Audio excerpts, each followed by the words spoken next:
gara nggak baca agenda. Nggak memperhatikan sungguh-sungguh ya. Oke anak-anak, untuk agama itu kebetulan kan hari Rabu. Ternyata hari Rabu itu banyak tanggal merahnya. Makanya untuk materi agamanya itu agak ngebut ya. Jadi meskipun hari ini kalian belum menerima LKS, nanti disiapkan bukunya kosong agama terlebih dahulu. Mungkin kalau waktunya cukup, kita langsung bahas LKS. Jadi kalian bisa menulis jawabannya di buku agama dulu, buku tulisnya. Nanti kalau sudah LKS-nya datang, ya betul Peter. Nanti kalau LKS-nya sudah datang, tinggal disalin saja. Gitu ya. Supaya waktunya untuk PH kalian itu sebelum PTS PH-nya 3 kali. Nah, satu PH itu 2 tema, nanti takutnya nggak cukup waktunya. Maka kita agak ngebut karena banyak tanggal merahnya di hari Rabu kebetulan ya. Bu, ini kok nggak perlu dipakai Bu bukunya? Iya, karena sudah dijadikan satu dengan LKS itu sudah ada materinya. Jadi itu untuk tambahan saja kalau bacaan kitab suci itu ada di situ. Kalau misalnya di LKS-nya tidak ada. Gitu ya. Langsung Bu Ino di sini tunjukkan untuk PPT-nya. Biar tidak masuk angin lagi.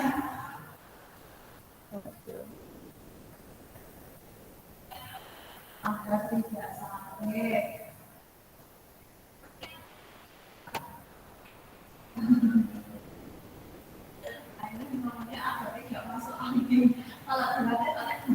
Sudah muncul? Sudah. Oke, perhatikan baik-baik. Dua tema pertama untuk pelajaran agama di semester 2 ini itu tentang Yesus mewartakan kerajaan Allah melalui perumpamaan. Nanti setelah itu tema berikutnya Yesus mewartakan kerajaan Allah melalui mujizat. Perumpamaan-perumpamaan yang ada di dalam kitab suci. Siapa yang pernah membaca tentang perumpamaan Yesus dalam kitab suci? Siapa yang bisa menyebutkan satu contohnya? Peter. Perumpamaan apa? Perumpamaan tentang pohon ara. Tentang pohon ara. Pinter. Ada lagi. Citru Bu. Kensi dulu. Perumpamaan tentang anak yang hilang. Nah, pinter. Perumpamaan tentang anak yang hilang. Padahal bukunya belum diterima, sudah bisa menyebutkan. Citro. Perumpamaan tentang kebun anggur. Tentang kebun anggur. Pinter. Siapa lagi? Ada yang bisa menyebutkan? Nah, ternyata di antara kalian itu sudah ada yang paham, sudah ada yang mengerti apa perumpamaan yang diwartakan oleh Yesus kepada umat manusia. Sekarang, apakah kalian mengerti apa arti perumpamaan itu? Mengapa Yesus menggunakan perumpamaan dalam mewartakan kerajaan Allah? Ada yang bisa mengerti? Kita lihat slide berikutnya. Arti perumpamaan, perhatikan baik-baik ya. Perumpamaan adalah penyampaian pesan dengan menggunakan bahasa imajinatif, kiasan simbolis, atau perbandingan. Artinya, penyampaian pesan dengan menggunakan bahasa imajinatif itu diandaikan. Jadi kalian mengimajinasi apa yang disampaikan oleh Yesus. Misalnya tentang perumpamaan anak yang hilang yang disebutkan Kensi. Itu pasti ada artinya. Yesus menggunakan cerita, menggunakan bahasa yang mudah dipahami agar penyampaian tentang kerajaan Allah, pesan di dalam perumpamaan anak yang hilang tersebut bisa ditangkap, bisa mudah dipahami, bisa mudah sampai pada telinga si pendengar tersebut. Maka tujuan Yesus menggunakan perumpamaan supaya mudah dipahami, mudah dimengerti, dan mudah ditangkap. Bisa menggunakan cerita, bisa menggunakan dongeng, dan sebagainya, asalkan yang mendengar itu bisa mudah untuk memahaminya. Nah, ini tujuannya. Tujuannya sudah Bu Inu sampaikan tadi. Dalam mewartakan kerajaan Allah, Yesus seringkali menggunakan perumpamaan agar lebih mudah dipahami para murid atau pendengarnya. Kita amati gambar di bawah ini. Gambar A digunakan Yesus saat menyampaikan perumpamaan tentang apa? Siapa yang bisa? Ada tangan, ada biji-biji atau benih-benih yang ditabur. Siapa yang bisa? Saya nggak tahu judulnya tapi tahu ceritanya, Bu. Lupa ya judulnya apa. Peter. Perumpamaan tentang penabur benih. Oke, nanti ya. Oke, disimpan dulu ya jawabannya. Bu Ino terima dulu. Lalu gambar yang C atau yang B, ini Bu Ino salah ya. Gambar yang B digunakan Yesus saat menyampaikan perumpamaan tentang apa? Ada jala, ada ikan, ada para nelayan. Siapa yang bisa? Enggak apa-apa, nebak-nebak dulu. Hampir sama kok, enggak salah. Bu Ino, Mm-mm. itu kayak waktu Petrus menangkap ikan itu ya, Bu? Iya, benar. Perumpamaan tentang penangkap ikan. Oke, simpan dulu sama Bu Ino jawabannya Jetro. Lalu gambar yang C digunakan Yesus saat menyampaikan perumpamaan tentang apa? Ini gandum.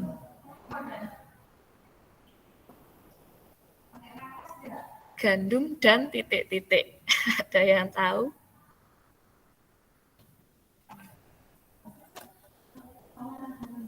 Kalau gitu kita lihat apakah jawaban dari Peter lagi.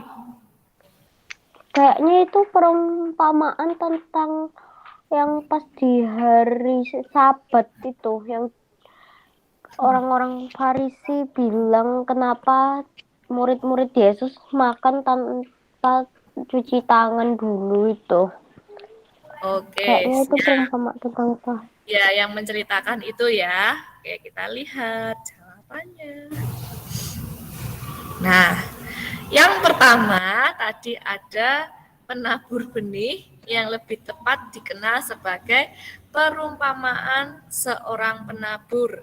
Perumpamaan tentang benih yang tumbuh, ini hampir sama.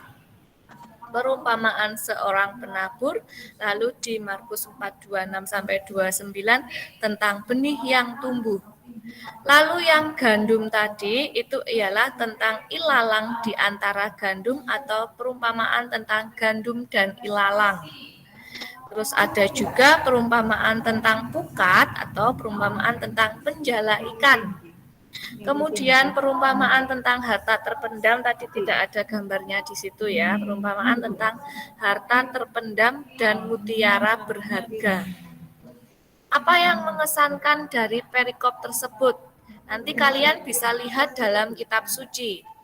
Apa yang hendak disampaikan oleh Yesus perihal kerajaan Allah melalui perumpamaan tersebut? Kemudian apa makna perumpamaan tersebut bagi hidup kita sehari-hari? Nah, kita lihat di sini ada sebuah film. Bu Inu akan putarkan. Jangan lupa tujuan Yesus menggunakan perumpamaan tadi apa?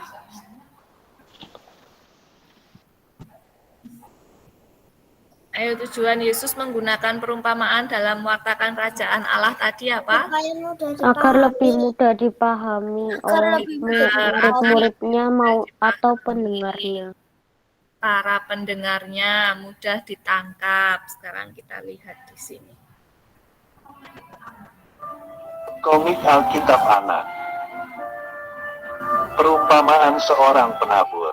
Sumber dari Alkitab Perjanjian Baru. Kitab Matius 13 ayat 1 sampai 23.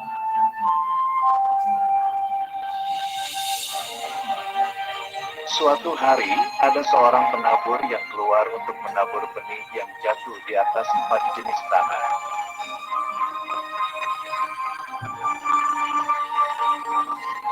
Pada waktu ia menabur, sebagian benih itu jatuh ke tanah di pinggir jalan.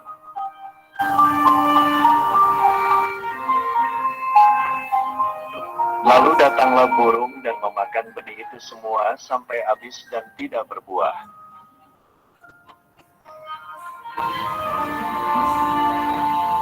Kemudian sebagian benih jatuh di tanah yang berbatu, yang tidak banyak tanahnya, lalu benih itu tumbuh.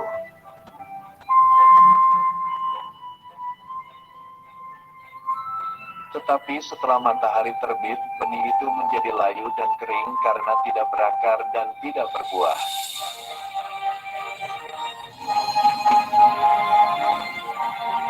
Kemudian sebagian lagi benih itu jatuh ke tanah di tengah semak duri.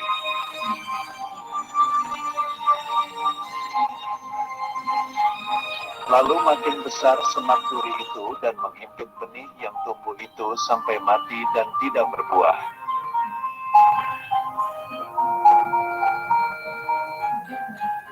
Dan sebagian benih itu jatuh di tanah yang baik, lalu benih itu berbuah banyak sekali.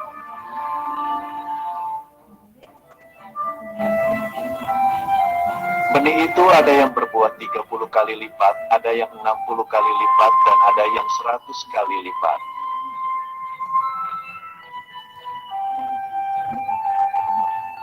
Benih itu maksudnya adalah firman Tuhan, dan tanah itu maksudnya adalah hati kita.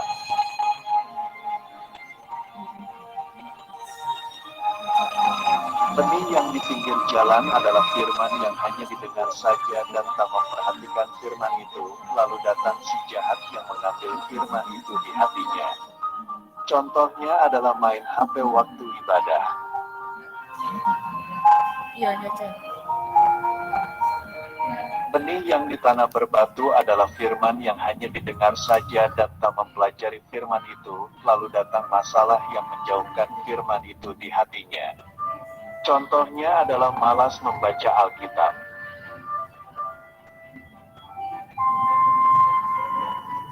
Benih yang di semak duri adalah firman yang hanya didengar saja dan tak mempercayai firman itu, lalu datanglah kekhawatiran menutupi firman itu di hatinya.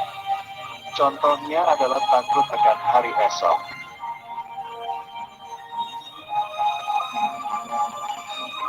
Benih yang di tanah baik adalah firman yang didengar dan disambut, yaitu memperhatikan, mempelajari, dan mempercayai firman itu. Contohnya adalah rajin membaca Alkitab, merenungkan, dan melakukan firman Tuhan.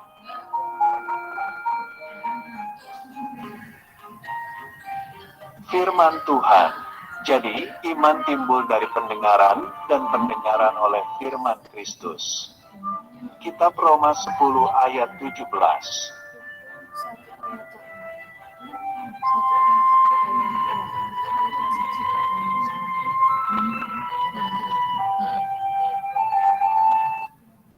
Oke, baik anak-anak. Kalian sudah melihat perumpamaan seorang penabur dari Injil Matius bab 13 ayat 1 sampai 23, di mana Yesus menaburkan benih di 4 tempat. Siapa yang bisa menyebutkan, yang memperhatikan sungguh-sungguh tadi? 1, di mana? Tanah yang berbatu. Tanah yang berbatu. 2, Semak-semak duri. Tanah baik. berduri. 3, Tanah subur. tanah yang subur. 4, Di tengah jalan. Di tengah jalan dimani oleh burung-burung. Di tengah jalan, atau di pinggir jalan. berbatu, di tempat Dari berbatu. 4 tadi, tanah berbatu, semak berduri, pinggir jalan atau di tengah jalan, lalu ada tanah yang subur. Semua ini diibaratkan dalam diri manusia. Bagaimana manusia itu menangkap kerajaan Allah di dalam dirinya? Bila manusia tersebut seperti tanah yang berbatu, maka benih yang ditanam tidak akan Tumbuh. apa? tidak akan tumbuh, Tidak akan tidak akan tumbuh. berakar. Lalu bila ditanam di tanah yang semak berduri, baru tumbuh, akarnya tidak kuat karena di semak-semak berduri. Lalu di pinggir jalan langsung hilang begitu saja karena dimakan oleh burung-burung. Sama kalau kalian dinasehati, masuk telinga kanan, keluar dari telinga kiri, hanya lewat begitu saja, nggak sampai meresap di dalam hati. Nah, lalu kalau tanah yang subur, maka hasilnya akan bagaimana? Baik. Baik, Berbuah. berbuah yang melimpah, akan berkembang menjadi banyak. Jadi kerajaan Allah tertanam sungguh di dalam dirinya. Terus kemudian langsung otomatis kalian juga akan melihat dengan baik tanah yang berbatu, sabda yang ditanamkan, nasihat-nasihat yang ditanamkan oleh Yesus di dalam diri manusia. Sedangkan seorang penabur itu adalah Yesus sendiri. Benihnya itu adalah manusia, sabda Allah. Benihnya itu sabda Allah, sedangkan tempatnya tadi ialah manusia. Itu ya, lanjut. Beberapa makna perumpamaan yang baru saja kalian lihat tadi ialah tentang seorang penabur. Coba dalam 4 Injil itu nanti kalian bisa menemukan masing-masing perumpamaan minimal 5. Bu Ino minta dalam 4 Injil itu kalian temukan minimal 5. Pertemuan berikutnya Bu Ino tanya satu-satu apa saja yang kalian temukan. Dalam Injil Matius, Markus, Lukas. Di Yohanes mungkin ada beberapa yang nggak ada ya. Di Yohanes agak sulit untuk mencarinya. Jadi masing-masing itu kalian temukan perumpamaan. Ada yang tidak punya kitab suci? Pasti ada ya. Ya. Loh, masa Gandhi nggak punya kitab suci? Nggak punya, Bu. Ada, tanya dulu ke Ibu. Kalau enggak, download aplikasinya aja. Nah, maksudnya Bu Inu. Katolik tuh loh. Ya, kalau kalian tidak punya, download aplikasi atau cari di Google. Pasti ada beberapa dari kalian yang beragama Muslim, beragama non-Kristiani, pasti tidak memiliki kitab suci. Yang Katolik ya wajib punya, pasti Ibu punya. Dulu sebelum menikah itu benda-benda sucinya itu ada patung, ada kitab suci. Ditanya Ibu Yandi. Sekarang kita lihat di sini makna perumpamaan tentang seorang penabur. Dalam menegakkan kerajaan, oke, pinter. Dalam menegakkan kerajaan Allah, betapapun terjadi kegagalan, tetapi akan menghasilkan panenan. Oleh karenanya, pengikut Yesus tidak perlu berkecil hati dan mudah berputus asa. Jadi kalau kita menjadi semak berduri, kita akan berpindah ke tanah yang berbatu, ternyata tidak paham, tidak bisa menangkap sungguh-sungguh sabda Allah, kita akan berpindah di pinggir jalan. Pada suatu saat kita akan menjadi tanah yang subur, di mana sabda Allah benar-benar tertanam dan berbuah di dalam diri kita. Itu maksudnya. Jadi kita tidak perlu berkecil hati, tidak mudah berputus asa. Yang kedua, perumpamaan tentang benih yang tumbuh. Perumpamaan ini hendak mengatakan bahwa kerajaan Allah seumpama benih yang sudah ditaburkan, lalu ia akan tumbuh sendiri. Terkadang tidak bisa diamati perkembangannya, tapi pada saatnya yang tepat Allah sendiri yang akan menegakkan kerajaan Allah. Itu benih yang tumbuh. Perumpamaan tentang ilalang di antara gandum. Ilalang itu apa sih? Tanaman yang mengganggu. Tanaman yang tidak diinginkan.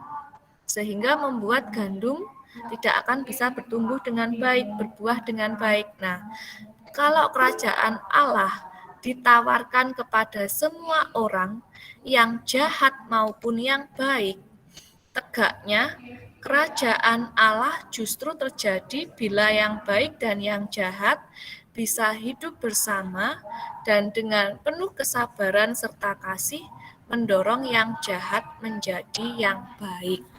maka yang jahat itu akan kalah dengan mereka yang baik. Jadi kalau sudah terima LKS-nya, kalian bisa mengerjakan 2 LK sekaligus tentang perumpamaan dan mujizat. Di situ yang perumpamaan ditambahkan perumpamaan apa saja yang kamu temukan dalam kitab suci, sedangkan yang mujizat ditambahkan juga mujizat apa saja yang dibuat Yesus di dalam kitab suci. Ketika nanti tugas KI 4 untuk menjelaskan presentasi 1 perumpamaan 1 mujizat, kalian akan mudah menjelaskan dengan bahasa kalian sendiri. Karena kalian awalnya sudah mencoba untuk mencari apa itu perumpamaan dan apa saja mujizat yang dibuat Yesus. Perhatikan PR-nya baik-baik ya. Kerjakan LKS-nya yang bagian perumpamaan dan bagian mujizat. Kita memburu waktu karena Rabu tanggal 1 Februari itu juga libur. Nah, maka setelah itu minimal 5 ya masing-masing dalam Injilnya itu. Mujizat baik perumpamaan, nanti difoto, diupload di GCR itu juga sudah ada tambahan dari kalian. Misalnya tidak cukup kertasnya atau tempatnya, kalian boleh menulis di buku agamanya. Nanti diupload sekalian. Difoto sekalian yang bagian perumpamaan, diupload bagian perumpamaan, yang mujizat diupload di bagian yang mujizat. Nanti Bu Inu akan buat 2 link. 1 tugas yang perumpamaan LK-nya, 1 yang LK mujizat dengan tambahan mujizatnya itu. Ditambahkan di situ dicari minimal 5 masing-masing. 5 perumpamaan dan 5 mujizat dari masing-masing Injil. Paham? Ada yang ingin ditanyakan? Tulisannya harus rapi loh ya. Ditulis kalian menemukan perumpamaan tentang seorang penabur itu dari Injil mana? Ditulis perikopnya. Kalian menemukan mujizat Yesus membangkitkan orang mati itu ditulis juga perikopnya dari mana? Jadi jangan judulnya saja. Itu kalau misalnya mau nulis perumpamaannya itu kan sudah ditulis perikopnya, itu sekalian ditulis ceritanya atau enggak? Enggak usah. Cuma judul sama perikopnya saja. Ceritanya cukup kalian baca. Gitu ya. Paham? Ada lagi yang ingin ditanyakan? Oke. Ini lanjutkan lagi tentang perumpamaan. Perumpamaan tentang pukat ini ada dalam Injil Matius bab 13 ayat 47 sampai 50. Dalam kerajaan Allah dikembangkan sikap tidak mudah menghakimi orang lain, merasa diri yang paling baik dan paling layak menjadi warga kerajaan Allah, dan yang lain dengan segala kejahatannya dianggap tidak layak masuk kerajaan Allah. Biarlah Allah sendiri yang memilah-milah, yang menjaring mana yang baik, mana yang tidak baik untuk masuk dalam kerajaan Allah, mana yang berdosa dan mana yang tidak. Bukannya manusia yang menghakimi kamu dosa, tapi dosa di hadapan manusia belum tentu berdosa di hadapan Allah. Jadi biarlah Allah sendiri yang memilah-milah antara yang baik dan yang tidak baik. Perumpamaan tentang harta terpendam dan mutiara berharga. Manusia harus memandang Allah sebagai harta yang paling berharga. Untuk itu, ia harus berani dan rela meninggalkan segala harta miliknya untuk bersatu dalam Tuhan. Ini nanti kalian bisa menemukan perumpamaan apa saja yang ada dalam 3 Injil ini. Begitu juga ditulis mujizat Yesus apa saja yang ada dalam 3 Injil ini.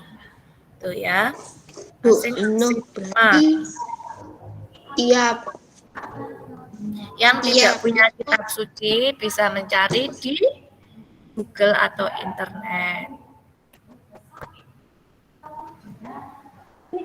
Apakah ada contoh perumpamaan Yesus yang dapat ditemukan dalam hidup kita? Misalnya ilalang di antara gandum. itu hidup berdampingan antara orang baik dan orang jahat. Kalian bisa merasakan mana orang yang jahat, mana orang yang baik. Adakah di sekitar kita mengalami situasi seperti ini? Tidak semua orang baik, pasti ada orang jahat. Tapi kalau kita semakin banyak orang baiknya, maka orang jahat pun akan menjadi baik. Begitu ya. Kemudian mutiara dan harta yang terpendam. Ini juga ada dalam situasi lingkungan hidup kita. Banyak orang yang terpanggil untuk hidup selibat untuk melayani Tuhan. Hidup selibat dalam gereja Katolik itu ada, di agama lain tidak. Jadi hidup selibat itu tidak menikah. Seperti misalnya romo, frater, bruder, suster, biarawan-biarawati itu tidak menikah karena untuk mengabdikan hidupnya menjadi pelayan Tuhan. Dia tidak mau menikah, dia ingin melayani Tuhan. Nah, itu semua adalah panggilan. Mungkin di antara kalian nanti ada yang mau menjadi romo atau menjadi frater ya, atau menjadi suster yang perempuan. Bu Inu doakan ya. Oke. Ada yang di sini cita-citanya mau jadi romo?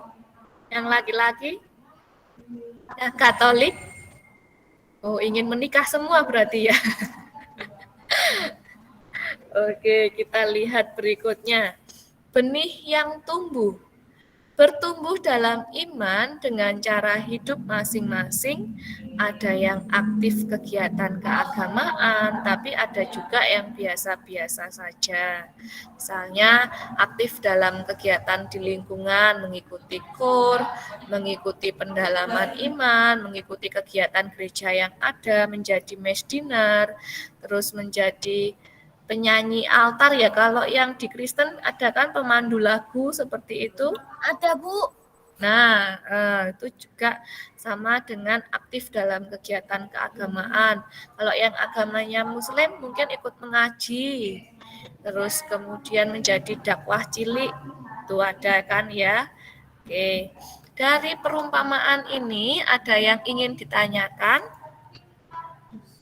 Bu Ino tunjukkan dulu untuk LKS-nya, bentuknya maksudnya. Sebentar. Bu Ino carikan dulu untuk LKS-nya.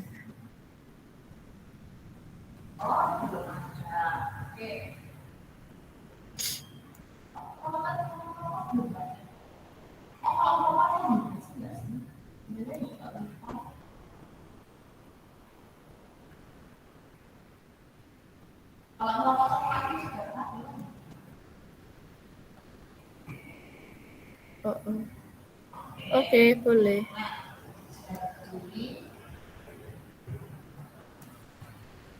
Loh, muncul hilang.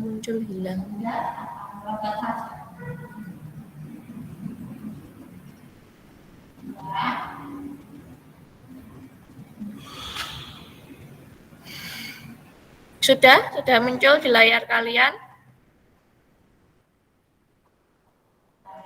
Sudah. Oke, di sini ada perumpamaan-perumpamaan banyak. Contohnya ada 5. Nanti masih banyak lagi perumpamaan-perumpamaan bisa kalian cari dalam 3 Injil tersebut. Nah, ini bentuknya LKS masih sama seperti dulu. Ada ringkasan materi. Tampilan depannya. Iya, terus kemudian ada LKS-nya. Kalian kerjakan. Di sini nanti ada kayak soal AKM. Bisa kalian pilih mana yang benar, mana yang salah. Ada tempat di sini juga. Jadi kalau nggak cukup bisa dikerjakan yang mencari perumpamaan itu di buku agama kalian.